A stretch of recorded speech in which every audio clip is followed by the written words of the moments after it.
The history tales, जहां हर पल एक कहानी है। नमस्कार साथियों, मैं हूं मनीष कुमार शर्मा और स्वागत करता हूं आपके अपने YouTube channel the history tales पर। आज हम प्राचीन काल के प्रमुख राजवंशों के बारे में, उनके संस्थापकों के बारे में और उनकी राजधानियों के बारे में चर्चा करेंगे। तो आइए बिना देरी किए शुरू करते हैं। भारत के प्रथम राजवंश हर्यक वंश, इसके संस्थापक बिंबिसार थे। इन्होंने अपनी राजधानी राजगृह और पाटलिपुत्र में बनाई थी। हर्यक वंश के बाद शिशुनाग वंश का उदय हुआ।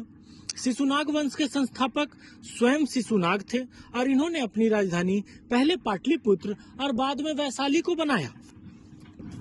इसके बाद उदय होता है नंद वंश का। नंद वंश के संस्थापक महापद्मानंद थे।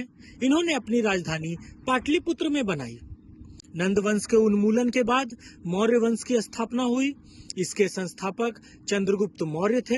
इन्होंने भी अपनी राजधानी पाटलिपुत्र में ही बनाई। मौर्य वंश का पतन हुआ और उसके बाद उदय हुआ शुंग वंश का। शुंग वंश के संस्थापक पुष्यमित्र शुंग थे। इन्होंने भी अपनी राजधानी पाटलिपुत्र में ही बनाई। शुंग वंश के पश्चात आता है कण्व वंश का शासन।